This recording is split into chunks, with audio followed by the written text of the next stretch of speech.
California. It was really great. It was great energy. So I know this event is going to be a really good time. It is going to be again on March 8th, which I believe is a Sunday.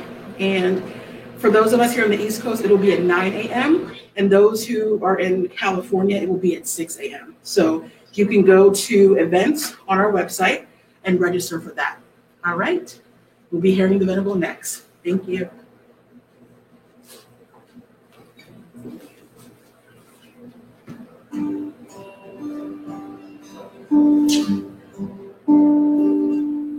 We tend to believe in all that we think, except putting a cable on where it needs to be.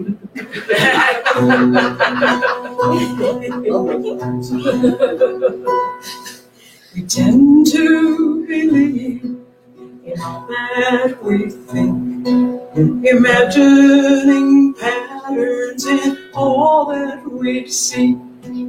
We try to find meaning in everything, but what do we really know? Just look a little deeper, question your thoughts. You know that this thinking ain't all that we've got. There's a truer awareness when the thinking subsides, letting go of ourselves, closing our eyes. It's in stillness the truth abides. It's in stillness the truth abides.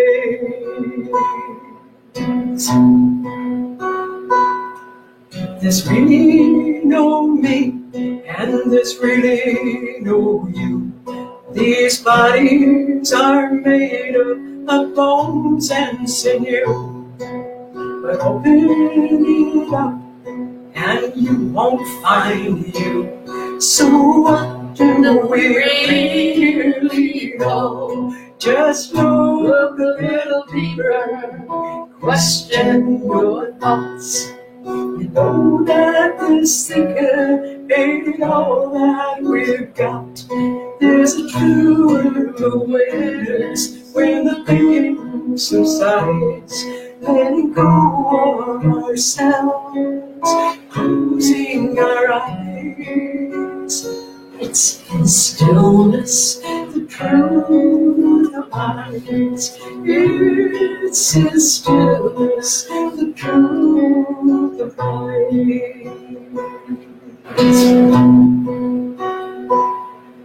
We're just specks of stardust, all coated with light. Our wisdom's been sleeping, that's why it's the fight. Wake up to that house builder telling us lies about what we really know. Just look a little deeper, question your thoughts. You know that this thinking ain't all that we've got. There's a truer awareness when the thinking subsides, letting go of ourselves, closing our eyes.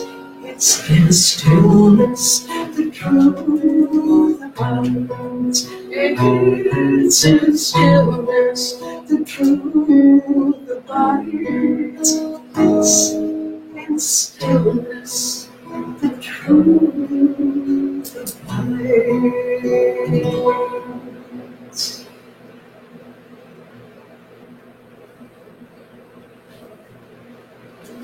Thank you.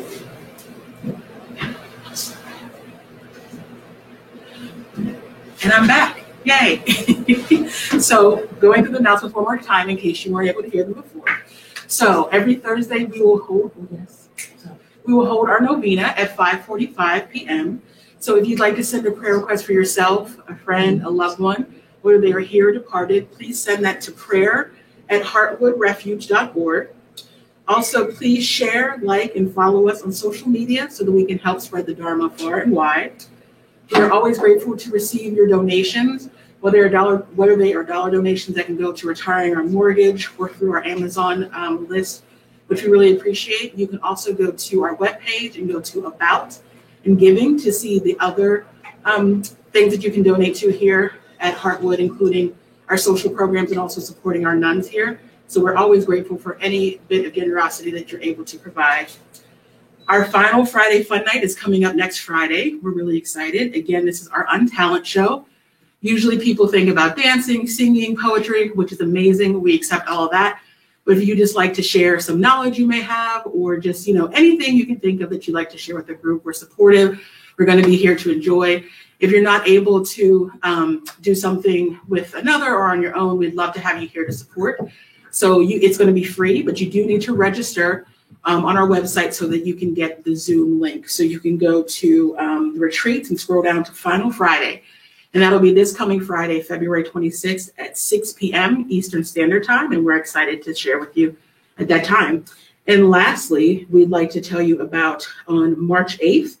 This is also, you can go to our retreats page. We're going to have the 20th Outstanding Women in Buddhism Award ceremony. We here at Heartwood had a fun chance this morning to connect with venerables and bukinis in Thailand, California, Germany. And there was a lot of enthusiasm, so we're really looking forward to this event. So again, go to our retreats page on the website to register for that. And it's going to be on Sunday, March 8th. For those of us here on the East Coast, it'll be at 9 a.m. And for those on the West Coast, it'll be 6 a.m. Thank you so much. So thank you for the messages. We repeated them because I understand that there was some technical difficulty. Now we have to get back in the zone. And so I would like to ask Maureen to sing that song again. And in case you can't make out all the words, because it's the basis of our talk for today, I'd like to read you the lyrics to this song that she wrote. We tend to believe in all that we think, imagining patterns in all that we see. We try to find meaning in everything, but what do we really know? Just look a little deeper. Question your thoughts. You know that this thinking ain't all that we got. There's a truer awareness when the thinking subsides, letting go of ourselves, closing our eyes. It's in stillness that truth abides. It's in stillness that truth abides. There's really no me and there's really no you. These bodies are made up of bones and sinew. But open it up and you won't find you. So what do we really know? We're just specks of stardust, all coated with life. Our wisdom's been sleeping. That's why it's a fight. Wake up to that house builder telling us lies about what we really know. Look a little deeper. Question your thoughts. You know that this thinking ain't all that we got. There's a truer awareness when the thinking subsides, letting go of ourselves, closing our eyes. It's in stillness that truth abides. It's in stillness that truth abides. And as she sings the song this time, I'd like to ask you to just enter into these words. There is a space being created, with this song that we need to be in order to receive the Dharma today, as it was given to me, and I'm still trying to unpack it. And sometimes I understand why these things are given to me at the last minute, so there won't be so much Panyawadi's conceptualization in it, and then I just have to give it to you raw and maybe not explain it all, but give it. And when you sit in the stillness, then truth presents herself and reveals herself to you. This is this path that we're on. So we have to develop the capacity to sit with truth herself, to know what is true.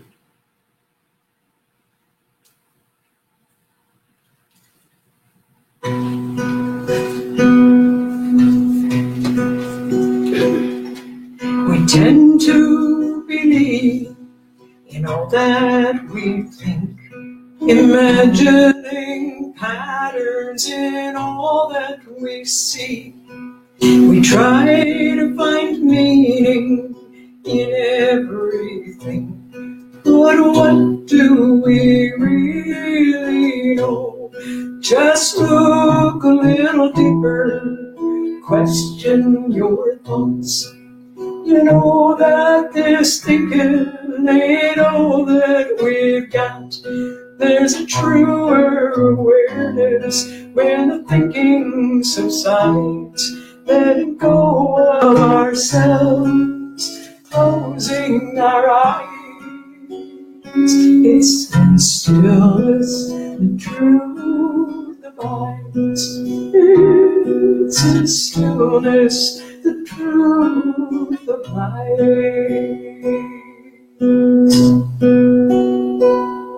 There's really no me, and there's really no you. These bodies are made up of bones and sinew. But open it up and you won't find you. So what do we really know? Just look a little deeper, question your thoughts. You know that this thinking ain't all that we got. There's a truer awareness when the thinking subsides. Letting go of ourselves, closing our eyes. It's in stillness the truth abides. It's in stillness the truth abides.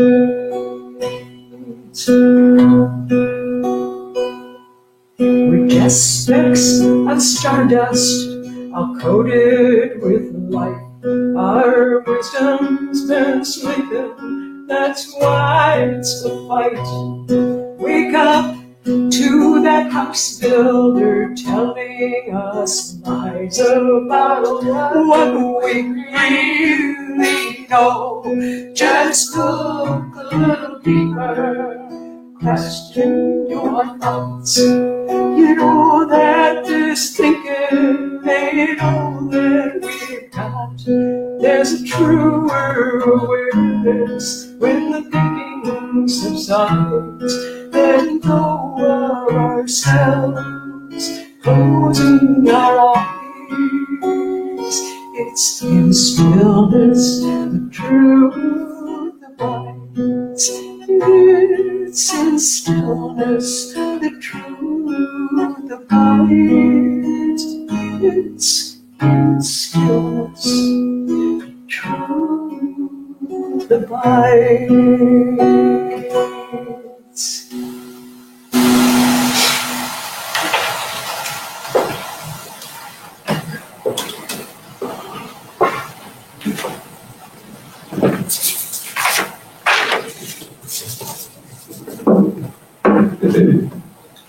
Thank you. No, I'm grateful for.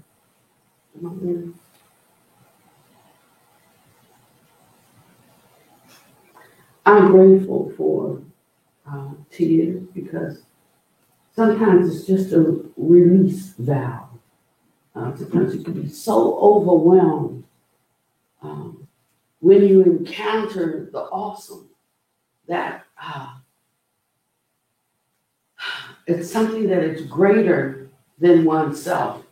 And there's sort of a relief that one does not have to rely on what they already know, because we already know that what we already know is insufficient.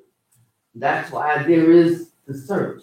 When one has come to the end of that search, like the Buddha did, one can say, now I know and I see exactly as it is. But before that time, one knows that one doesn't know. And one knows that one doesn't see. One knows that one doesn't understand. And so there's that kind of uncertainty in life. There's a kind of, sometimes there's a frustration. Sometimes there's a fear, and the fear is like not fearing any man or anything out there, but there is something bigger than that, something more than that. Just the not knowing, the unknowing, and knowing that we don't know. That there is something that we are searching for, some revelation that brings a sum total to life and that ties life all up, wrapped up in a really nice bow. And we understand what it was really all about. But not only that, provides a place of total peacefulness and assurance and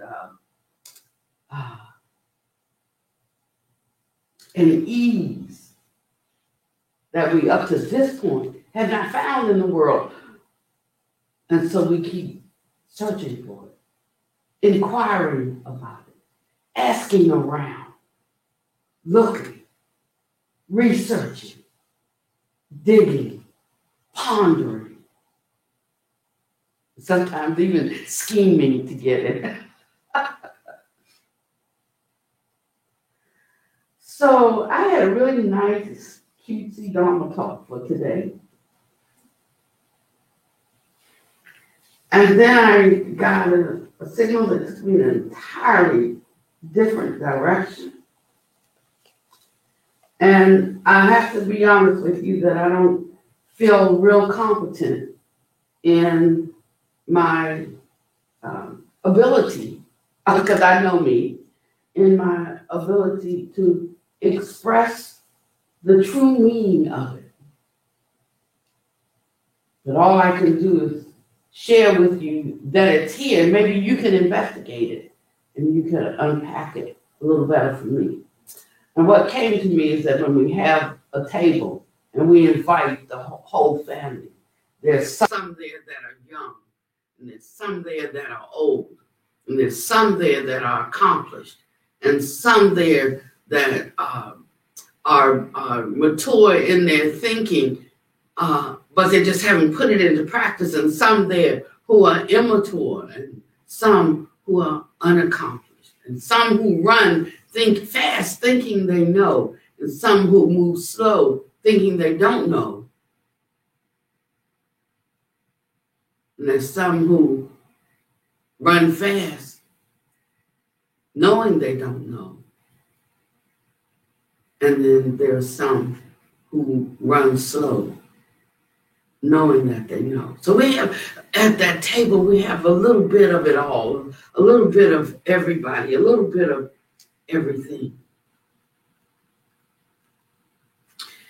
And Panyadeepa and I were having a talk this morning as this came to me, because I was trying to figure out what it meant myself. I mean, like what I understand what it's pointing to, but I mean, how do you get this across when everybody's sitting at the table, you know?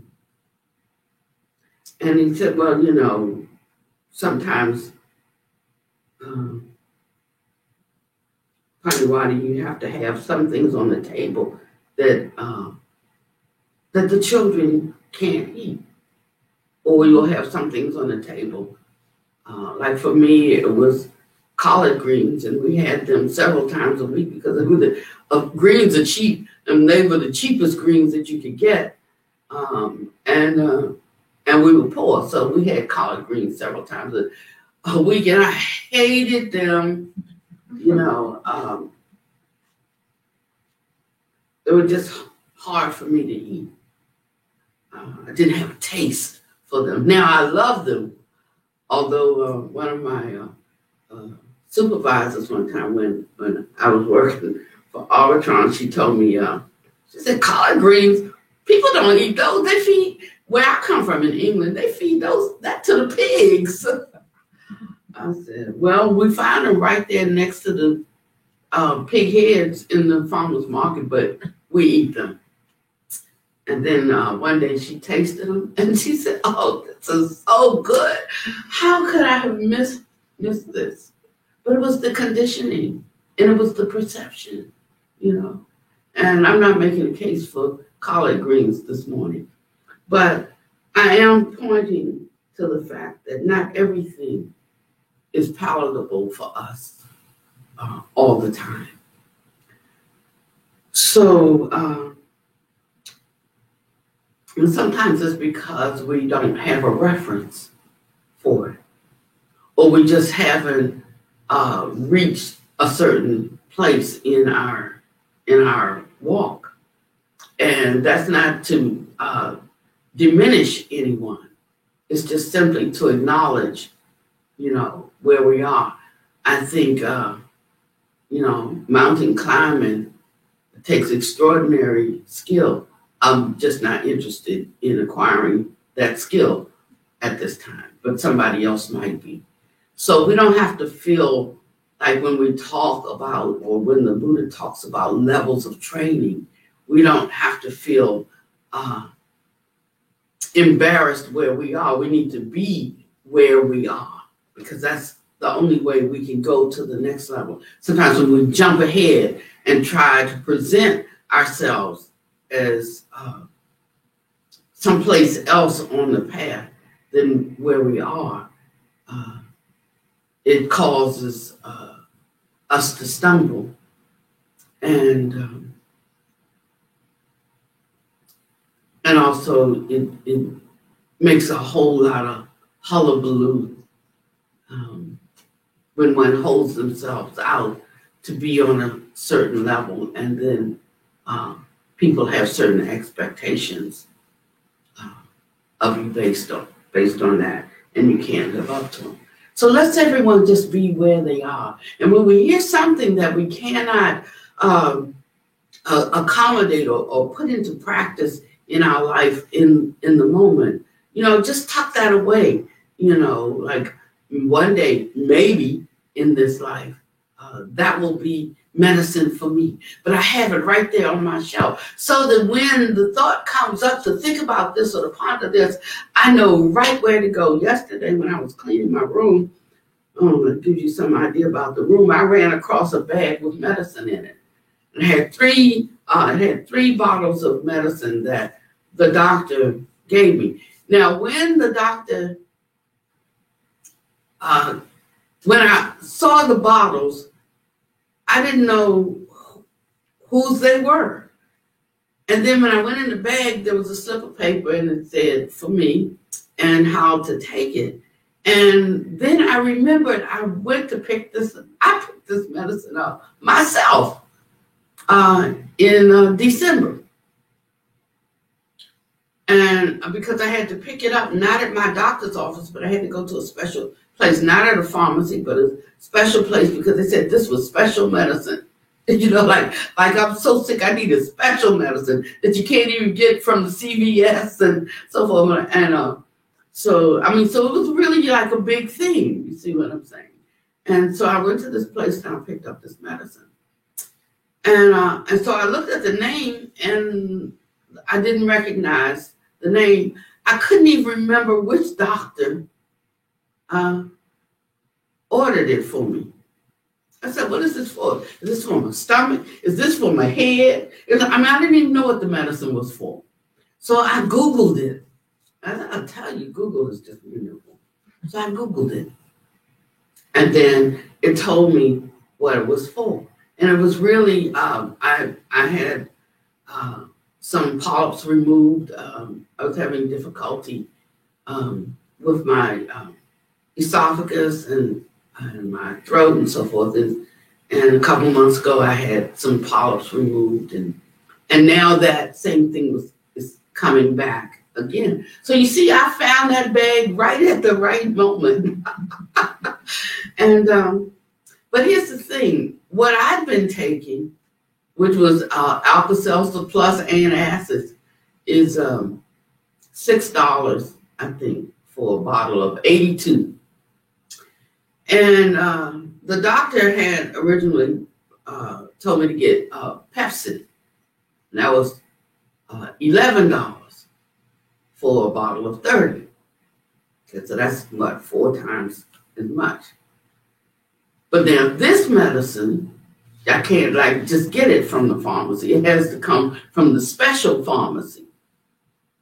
And it was $350 for a bottle of 30. So now I understand why the Alka-Seltzer antacid wasn't working, and I understand why the Pepcid wasn't working, because what I needed was something way stronger than that to overcome this sickness. I'm going somewhere with this story to overcome the level of sickness that I had. I needed something stronger than that. And so that tripped the Dharma inquiry for today, needing something stronger than what I usually take to overcome my sickness. Otherwise, we feel a little bit better for a little while. And then those same things come back again and again. And sometimes there's some doubt that creeps in, some frustration that creeps in. Is this the way? Is this the path to awakening? Now, am I on whatever the path is? And like, frankly, how does this take me to awakening? And what the heck is that anyway? And so we vacillate, we go back and forth with what we're doing, how we're doing it, why we're doing it, when to do it. And something comes along and it grabs our interest. And before we know it, just little by little, we slip away, we slide away, and we invest ourselves more fully in that thing. All the while it's taking us away from our goal. We say all work and no play makes Johnny a dull boy. And then we go through that for a little while, and then the shininess of it, just the energy of the engagement begins to dissipate. And that dissatisfaction we had before comes back again. And we go and start looking on our shelves for some stronger medicine, for something stronger to take. Forgetting all the while that we had what we needed right on the shelf. The doctor had already given it to us. I was just telling Panideep, I think I need to make an appointment because this is all coming back. And the last time I saw the doctor, he's sending me like to a lung specialist now. You know, he's thinking, well, if it's not heart, if it's not this, then maybe it's this. You know, so he's sending me to a lung specialist now. I have to call him and tell him, I don't think I need to go to that lung medicine. Doctor, I need to take the medicine that the last one gave me. Maybe that would fix it. And so that's what I'm going to do tomorrow. And so I was directed in the suttas to the greater discourse on the mass of suffering. And as I read that one, I was like, oh, my goodness. First of all, there's no way to get through this in a half an hour. The second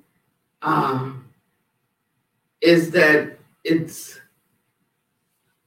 seems so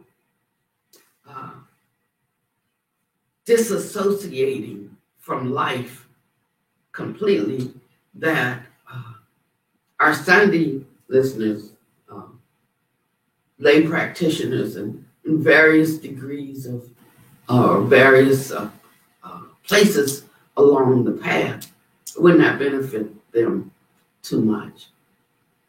So then I went to the shorter discourse, you know, because sometimes when he starts to really explain it out in long form, it's like too much. So, but the shorter form, sometimes we feel like we understood, oh, I get that, because he didn't go into so much detail that we don't get. So we get something, maybe more than the longer form, because it's abbreviated so much that it doesn't like completely trip our mind out. So I went to the shorter form. And I was thinking, because I gave a retreat yesterday, and I was, and for me, it was difficult because I could tell that there was very little reference to the, whole counsel of the Dharma, that people were just simply not acquainted with it. So I couldn't really go into some places I wanted to go in the day long because there was no basis for it in their understanding. So the only thing I could do, and I thank you, Juju, for supporting me on that retreat yesterday.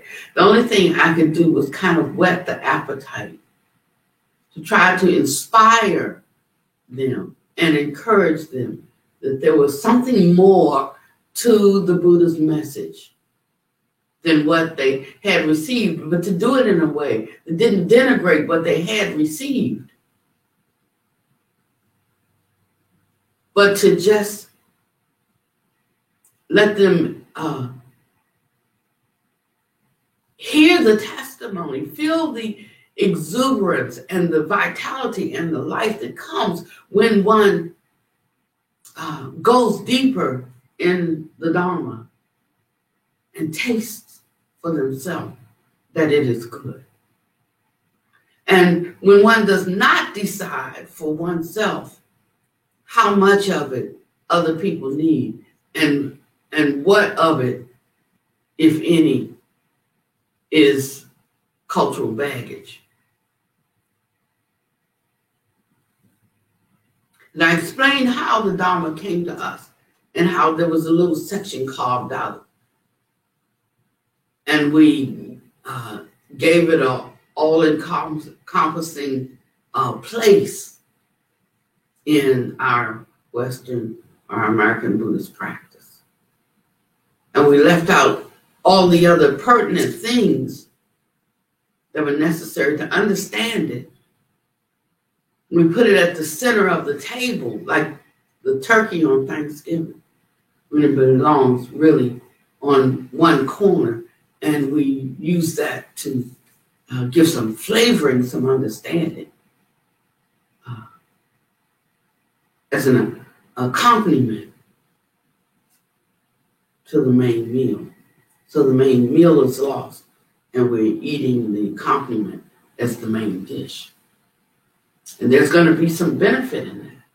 I mean, there's nothing on the table that is not healthy and good for us.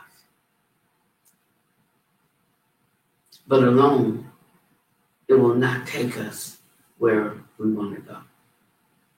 And certainly, we misrepresent the message. And we make errors of omission and errors of commission. Some things we do, we shouldn't do. Some things we don't do, we should have done.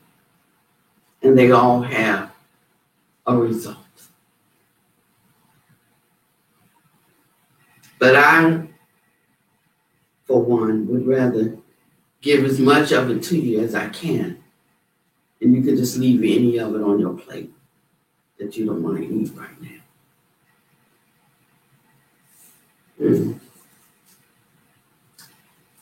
So I'm reading from Sutta number 14, the shorter discourse on the mass of suffering. And it says, and then Mahanama, the Sakyan, went to the Blessed One, and after paying homage to him, sat down on one side and said, Venerable Sir, I have long understood the Dharma taught by the Blessed One thus. Greed is an imperfection that defiles the mind. Hate is an imperfection that defiles the mind. Delusion is an imperfection that defiles the mind. Yet while I understand the Dharma taught by the Blessed One thus, at times states of greed, hate, and delusion still invade my mind and remain. And I have wondered, Venerable Sir, what state is still unabandoned by me internally, owing to which at times these states of greed, of hate, and delusion invade my mind and remain.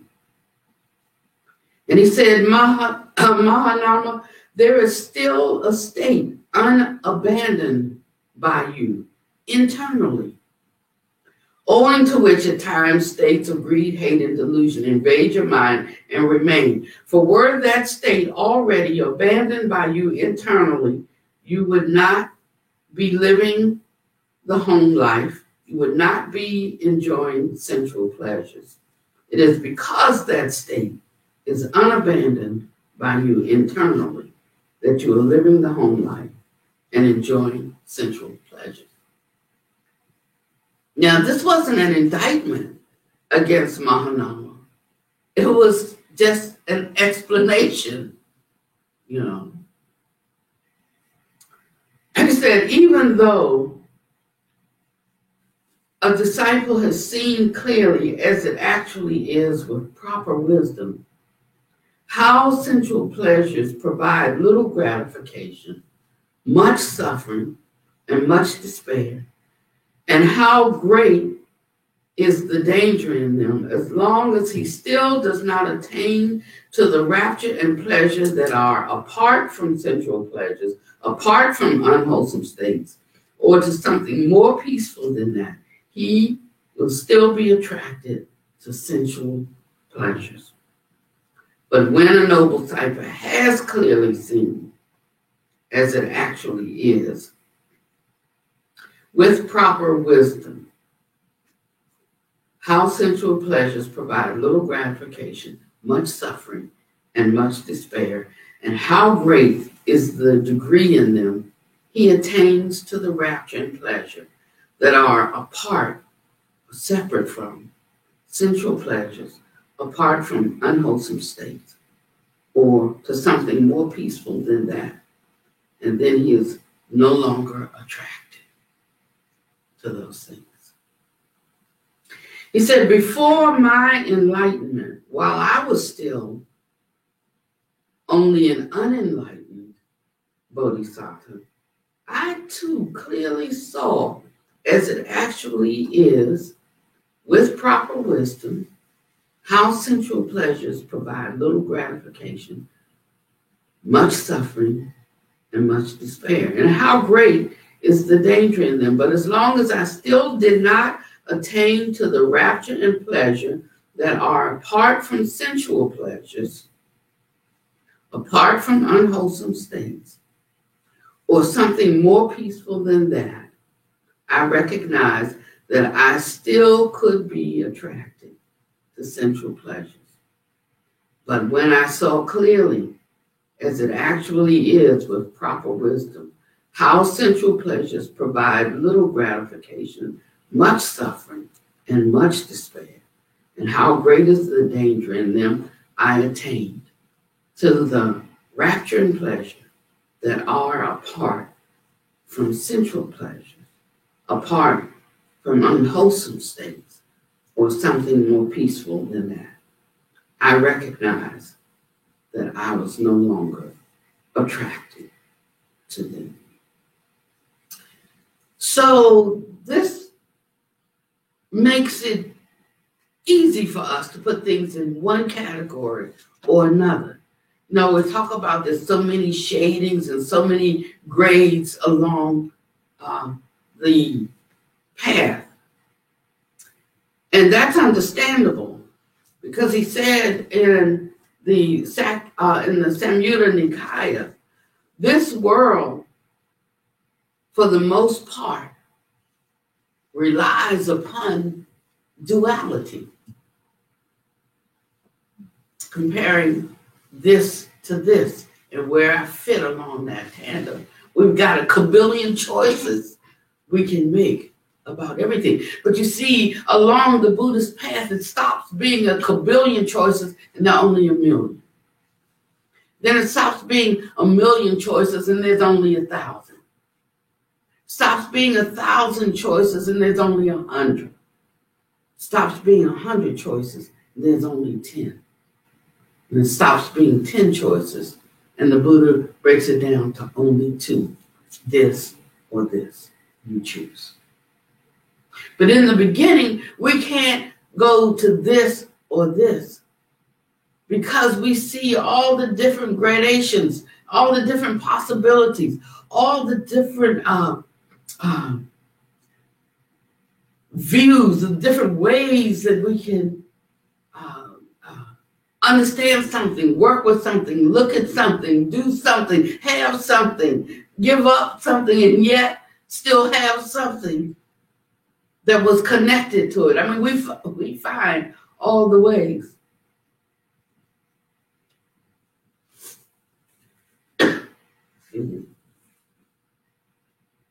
But this way of moving inward starts to eliminate 99 at a time.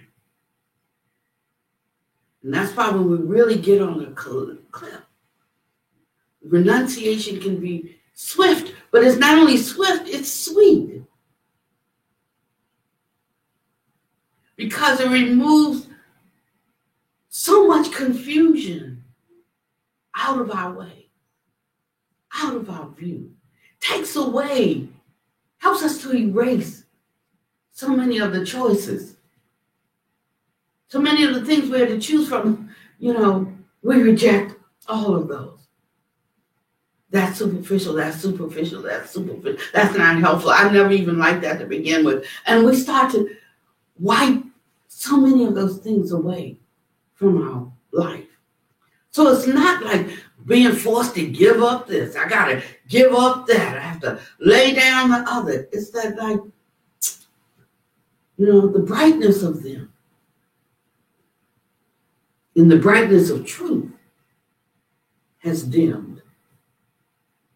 We no longer consider those things essential. They're just like preferences. And after a while, we no longer consider them preferences. Actually, they're sort of in the way of where I'm headed now and what I'm doing now. So we have to have a mindfulness about these things, not just whatever's popping up. That's not a right mindfulness. But it's what's popping up in light of something, in light of the path, in light of whether I'm on it, in light of where I am on it, in light of what I have understood about it already, in light of what I am reaching for.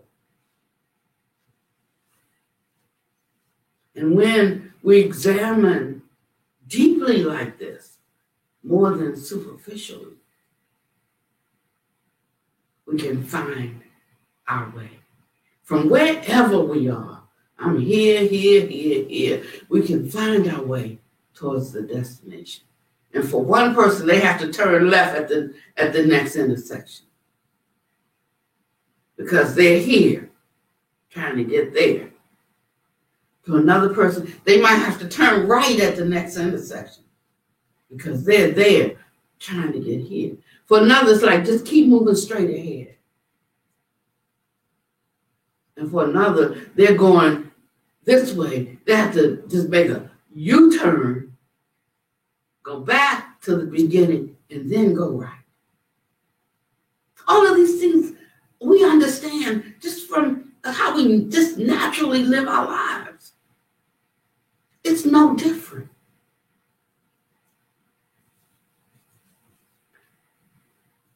And so as I was reading this first verse, well, it's verse number 2, and he was saying greed is an imperfection that defiles the mind. And he went on to hatred, an imperfection that defiles the mind. And it went on to say, delusion, an imperfection that defiles the mind. And I was thinking about how they would have said it, or maybe how they still say it in the translation in the Bible they translated an imperfection that defiles the mind as what? What's the word? Sin. Sin, right. And so it's like sin, sinners. And we got I got tired of hearing about what a sinner I was and all this condemnation about sin. But what if we thought and just substitute that word, Father, erase that word and use these words. Imperfection that defiles the mind. That could change the whole thing now. What if we just said, and just know where you are on the path. You are here, here, or here. But somebody in their mind, and we either because we were so young, all we could do is take it in, or because we gave over our mind and allowed someone to influence us in a certain way, we got mad at the notion of sin and said, I'm grown, I can do whatever I want.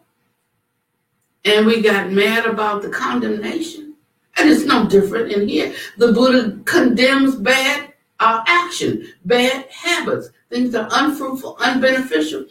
But nobody's yelling like, oh, he's condemning me about sin. So we have to move on from things and stop doing a throwback, because throwback will keep us back. Repeating the same lessons over and over. So I'm grateful for the ways that the Buddha expresses some things. And there are others in there that I still have to work on. Like, is there any other way to say this so that I can take it in a little better? And say, oh, just leave it. It's all right. You'll grow into it after a while. That's something I have learned in studying the Dharma and the way that something is explained.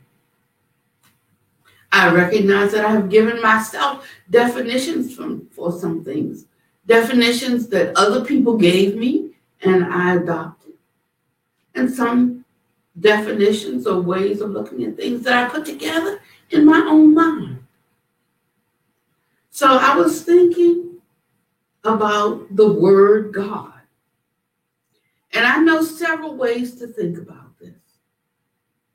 As a classification of being, just not the only one. Many gods, it's like I'm not the only human being. There's many of us. And although I don't meet them all, I don't deny that they are only the ones I've met. So that's one way that I think about God. Another way is I think about God not as a personality, as a classification, but as the sum total of everything. I'm picturing like a mirror expressing the whole gamut of qualities that used in one way or another can be beneficial or unbeneficial. And the Unity song comes to mind. God is all there is. And yesterday I had them sing a song that said, you are the face of God. So I hold you in my heart. You're a part of me. You are the face of God. And in the beginning, I could tell that it was uncomfortable. When I went on to you are the face of peace and I hold you, they could get with that. When I sang, you are the, what's the other one? Love of God. Oh, that one was perfect because, we like to, all we need is love. But you could see how, depending on one's own reference, whether there was an aversion to that or there was, one can move beyond what they thought they knew. Or maybe,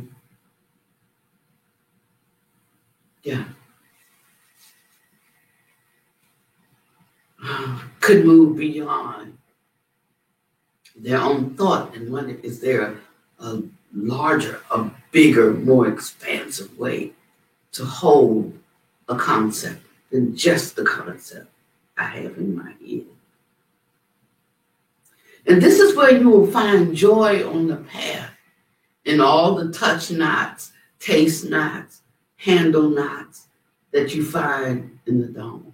All the indictments and convictions about your thoughts, your words, your deeds.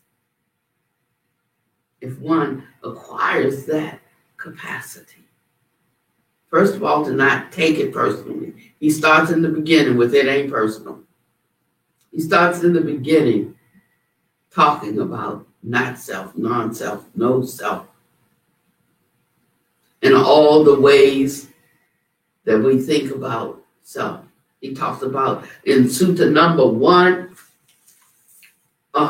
he talks about the, I think it's 64 pernicious views. And at the end of Sutta number 1, I want to read the last sentence. This is what the Blessed One said, but those bhikkhus did not delight in the Blessed One's words. That's the only sutta that says that. And this was around what he knew.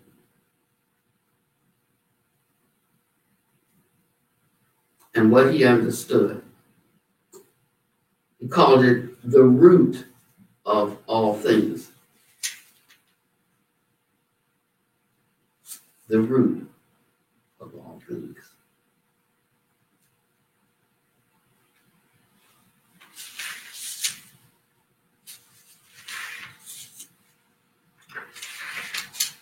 And because they did not delight in his words, he said, let me break this down.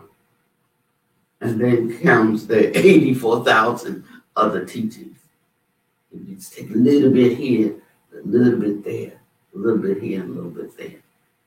Chew on that until it really becomes palatable, swallowable, and then that the stomach is enabled in small increments to digest it. Don't choke the baby out. Don't starve the mature one by not giving enough. And for Dharma teachers, this becomes the balance of trying to give just the right amount with the right flavoring. It's not an easy task unless you're enlightened yourself. All enlightened Dharma teachers, no problem. But for the rest of us, there's a great humility involved. Because if we are really honest, not one of us, other ones, unenlightened ones can say, I see, I know. And having given that caveat, nevertheless, we do share what we do see and know. And sometimes we even take you towards something we are looking at ourselves. And we can just say that. I mean, because you may have more insight in that particular thing just based on the rebirth thinking consciousness that is present together with this body that you call you. You may have it there and not even understand it. Or you may have it there and understand it. So as soon as I thought about God and what I think about God, you know, that's the word now. Another scripture just rose up because I was like a walking, talking Bible. I know like almost the whole thing verbatim, or certainly where to find anything that I want. And I was thinking the wages of sin is death, but the gift of God is eternal life. And right away the mind goes to, well, but the Buddha doesn't talk about eternal life for a being. He says the exact opposite. It appears to totally refute that whole concept. And see, that's why when we have things from other spiritual paths and we bring them and mix them with them, we come away with something, but maybe not that which particularly furthers us on the path, and it cuts us off and we can't go further because we've had to fit the two together. And maybe it's not so much a matter of fitting the two together, but using one to build upon or to step upon the current investigation to understand a greater truth. Are you with me? To understand a greater truth, to understand something more fully, more deeply, to have a broader vision and view. And we can know when we're doing that if we're walking out this path and we keep stepping in the poo-poo. If we keep stepping in the poo-poo, we know that there's something mixed up in our thinking. And we have to go back and we have to unpack. And we have to like put it all back together again. And we might leave out a few parts. Reminds me of my father. He was in his 80s and he could always fix anything. He just kind of had that skill. He was like born with it. Was always fixing things. But one time the vacuum cleaner broke and he did his usual thing. I can fix it. He took it apart. When he finished, he put the vacuum cleaner back together and there were like 16 pieces left. He couldn't figure out where they went. And so he hid the pieces and the vacuum cleaner. We didn't find that vacuum cleaner until after he died. He had hidden it underneath the house because he didn't want anyone to know. But see, the thing is that others are on this path and others are waking up. So as much as you might try to camouflage, other people see and other people know. And so great frustration sets in. Like I am seen, I am exposed, I know. Or a great delusion sets in.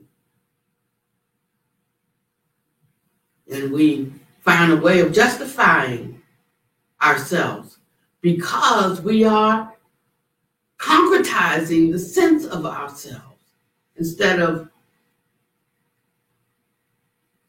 following the advice of the path to uproot all such notions. Afraid that if I uproot that, then I can't keep my house. If I uproot that, I can't keep my husband. It's not in that way. And because of that fear, we are prevented from moving further towards our freedom.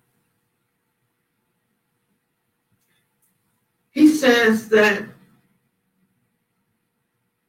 we have the power of choice and the great wish. He's not taking that from anybody. But he is helping us to clarify our choices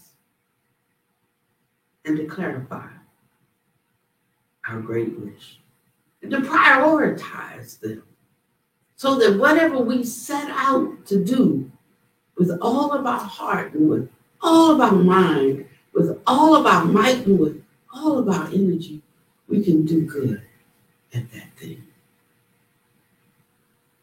Not be wishy-washy, not be confused, not be conflict internally, not be full of doubt, but steady and sure. And that whenever some kind of doubt arises, we have a refuge. He called it a triple refuge.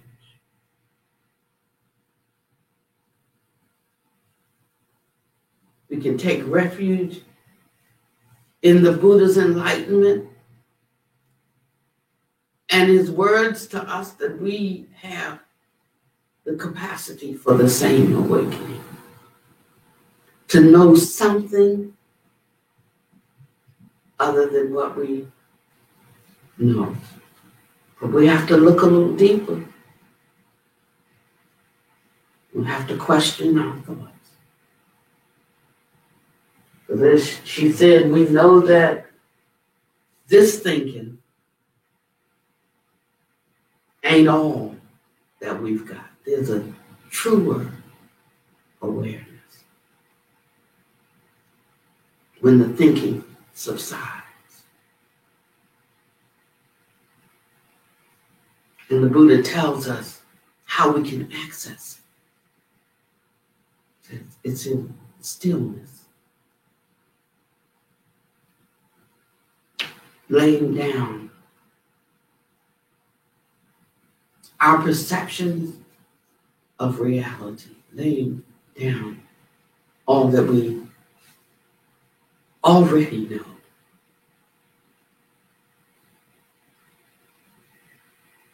Is the access way, the gateway to knowing more. So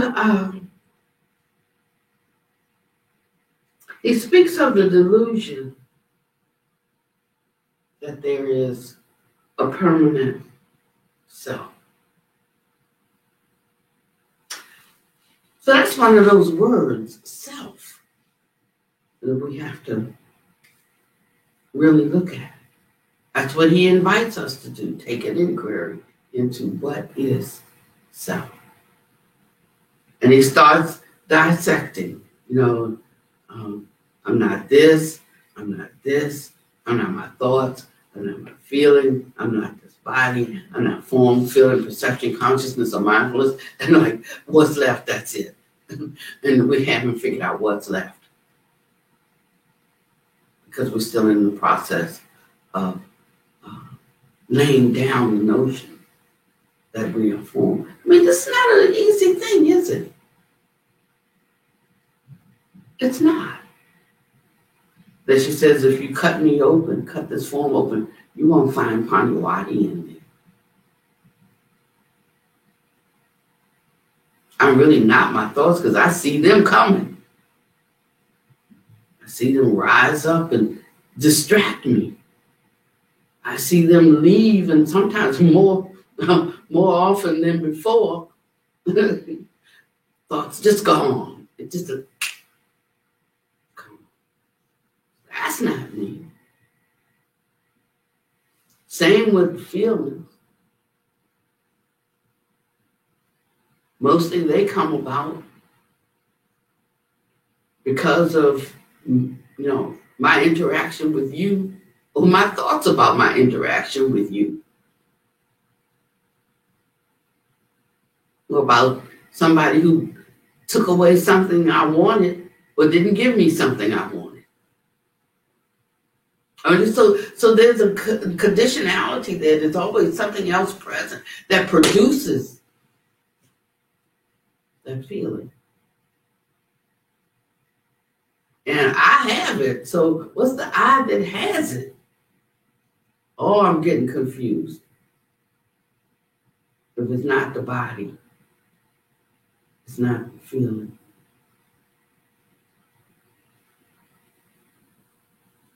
Already that said it's not consciousness because we see in part, we hear in part. So if it's not that, the base, the sense base, that which makes contact with something external. Okay, so it's not that.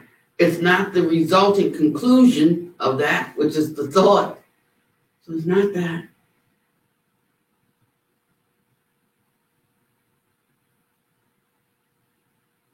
It's not how we tied and pieced it together that formed a perception, which was the basis of a thought. So it's not that.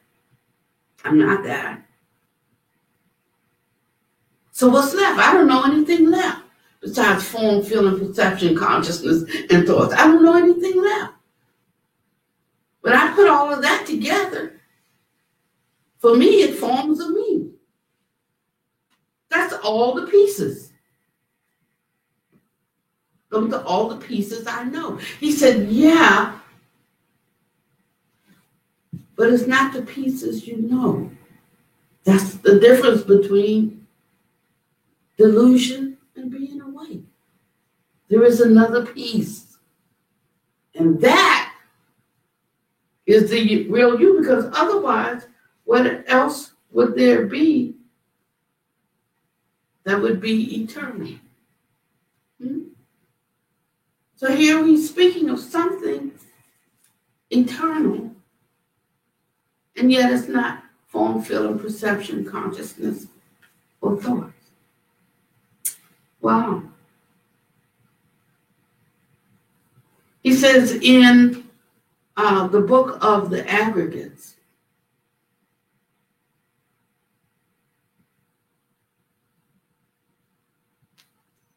form is like a lump of foam, feeling like a water bubble, perception is like a mirage, volitions like a plankton trunk, and consciousness like an illusion. And in here they refer to him as the kinsman of the sun, S-U-N, the one that brings brightness, full clarity. I love that. I like these epithets that he's given. However one may ponder it and carefully investigate it, it appears but hollow and void when one views it carefully. With reference to this body, the one of broad wisdom has taught that with the abandoning of three things, one sees this form discarded. And then he goes on through the other aggregates. And it says, such is this continuum, this illusion, beguiler of fools. But here no substance can be found. So, but a bhikkhu with energy aroused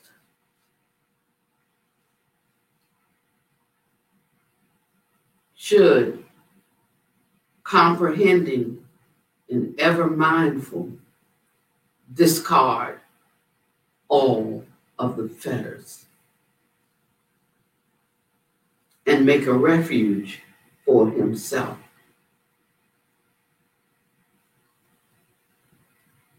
Faring with a head ablaze, yearning for the imperishable state. So it says all of these ways that we think of ourselves as a self are impermanent, changeable, perishable. But there is an imperishable. There is an eternal state. So he's not saying that there is nothing. And that's where we get a little mixed up on this whole concept.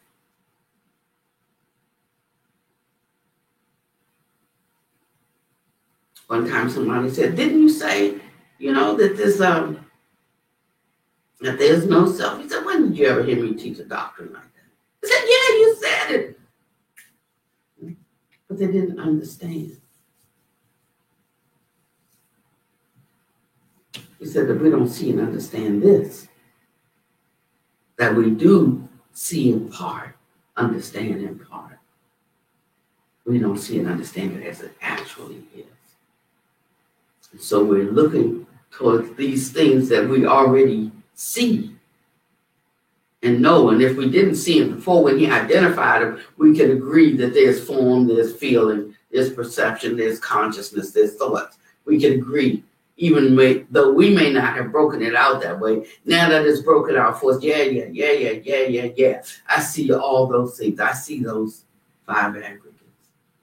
He said, but this is what you got to know, that that's not the real self. Those 5 things that you see, that's not the real you. And so you have formed an I-making mentality from the wrong basis.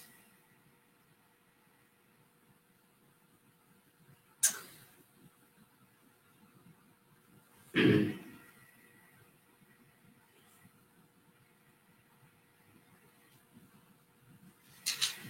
then he tells us how we can begin to upend or turn around the basis of this view so that we can understand it. And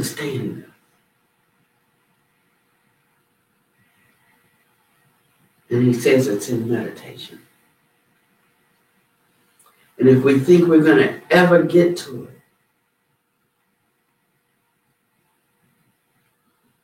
without entering into the field of emptiness, where all of our concepts of I and all of our I-making dissolve, fall apart, cannot be substantiated or sustained, we will never come to the truth of who we really are.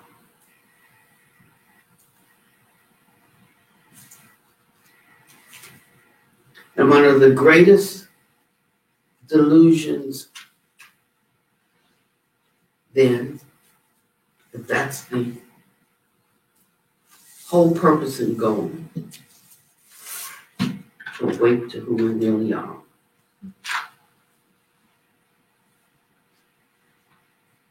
To conceal, to denigrate, to not encourage. When we have the way to it, we have the path, he gave it. He gives it over and over and over and over. But we pick out 2 or 3 suitors and say, this is all you need.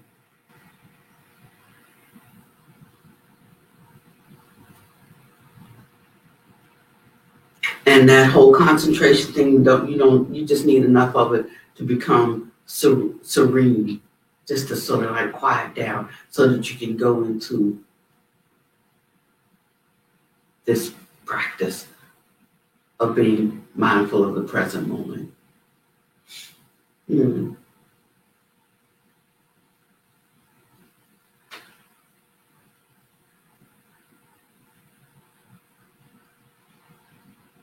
To lead the people away from the direction of the liberation.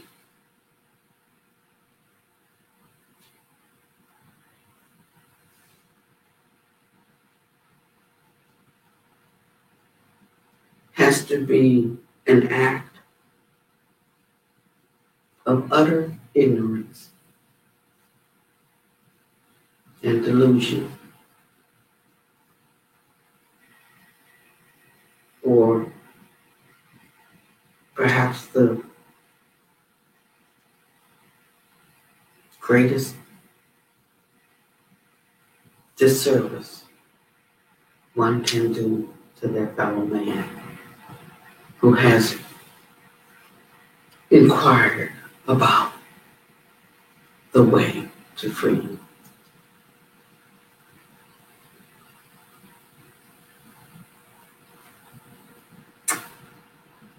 But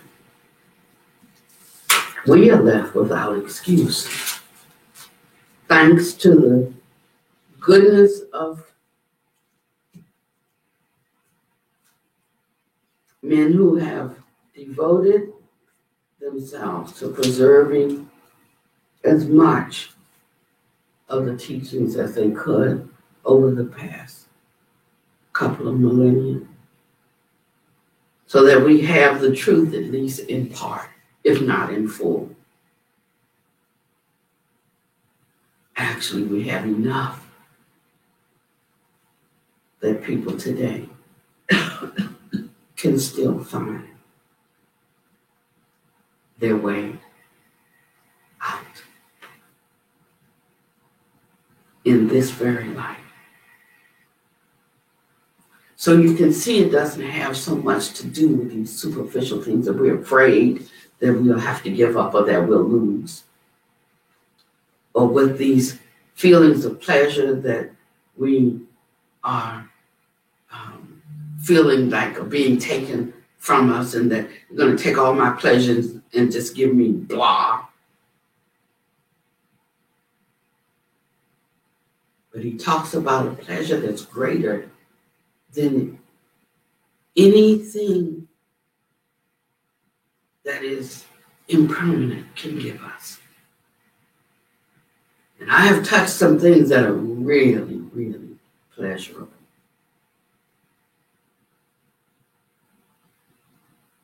And from time to time, I touch pleasure that has a tinge of pleasure in it. But now I see that in it which is greater than pleasure on the downside. And so the pleasure doesn't go so high on the Richter scale, because I see more of the truth of things. No, and that can be either a good place to be in or a bad place to be in. It's a bad place to be in. You know, that's like ignorance was bliss until you found out something, and now ignorance is no longer bliss, and you don't want what is supposed to be the good thing, you know, because you're still like going like this, driving forward and looking back, and like, And so you find yourselves in a whole another hell realm of your making, because you want to have your cake and eat it too, or because you can't decide which you have two cakes and you can't decide which one is the best or which one you like the most. I want a little bit of this one, I want a little bit of this one. And so you're like in a worse state. I mean, like I used to always say, if I'm going to go to hell, I'm going to go like a man. So when I was bad, I was very bad. When I was good, I tried to be very good. I was never confused about the two, but I would just choose right now, like I just don't feel like that thing, you know. And I just put my church dresses and my big hats in the closet. And I go in a different direction for a while. And I was an Oshoite, you know, until I got it all out. And then when I was done with that, then I'd come back here. The thing is, it was so wonderful because the church always had open arms for me. Oh, like a sinner has come home. Yeah. But there came a time when I didn't want the vacillation. Finally, I was sold. I could see the benefit of moving further on the path. Before then, not much to do. When one finally sees it, big choice to make.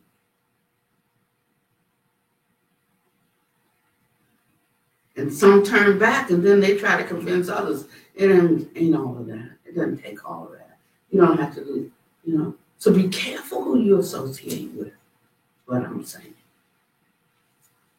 Be careful. And know for a fact that they aren't determining your future. You're making the choice.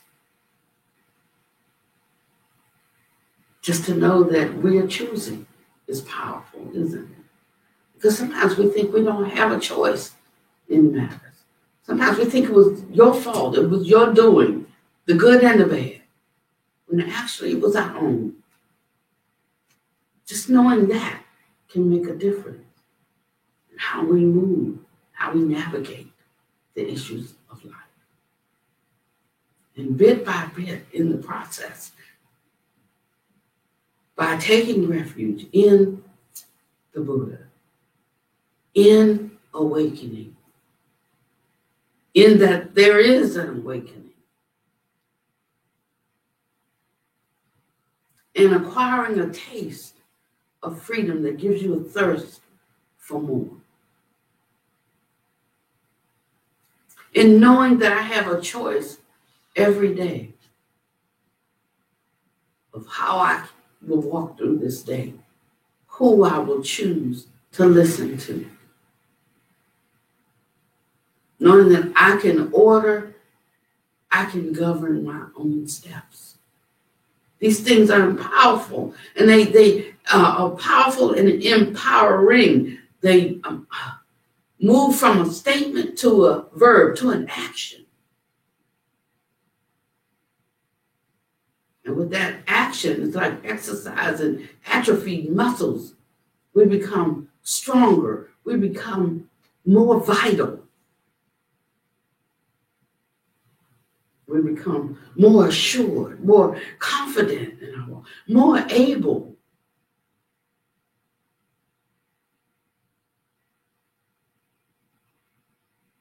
And that's how we get to the end of the path, till we fully embody it. So your assignment for this week is to research John. And when you find the many, I think there's 155 Dhamma talks in the Majjhima Nikaya, and probably 100 of them, 100, speak of meditative attainment through concentration.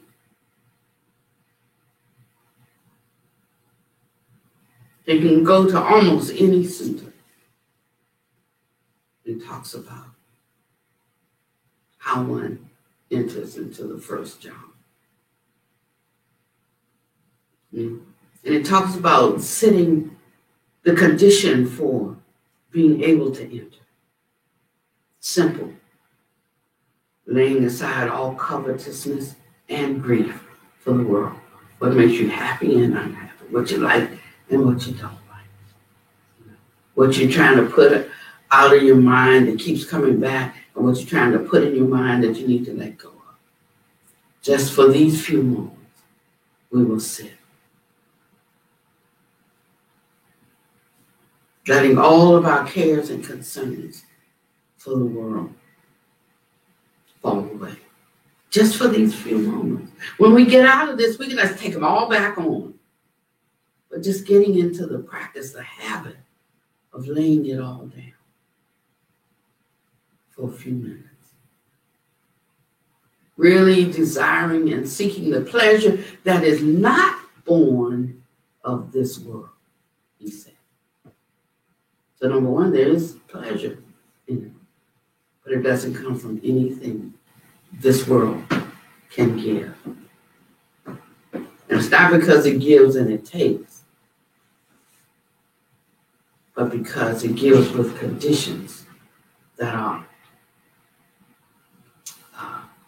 the conditions become greater than the gift. That's what he wants you to see.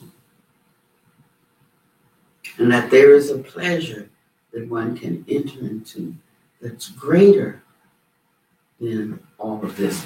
He said in here, it wasn't until I encountered, did I read that one?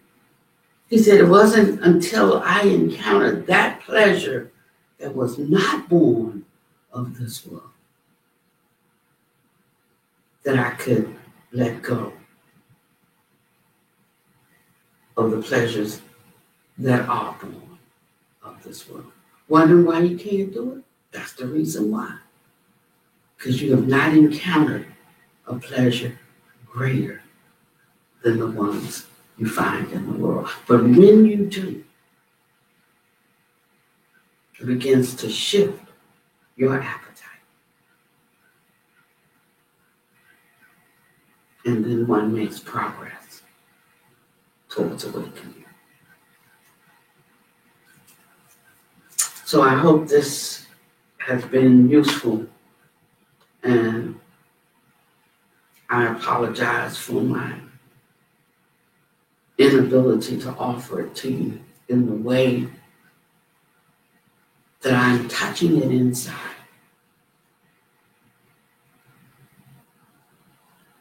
But if you follow those crumbs,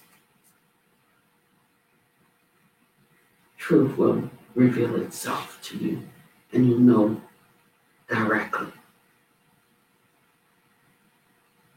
what is what is real, what is liberating. I don't know what time it is, but there's nothing else to say. Thank you for joining us today.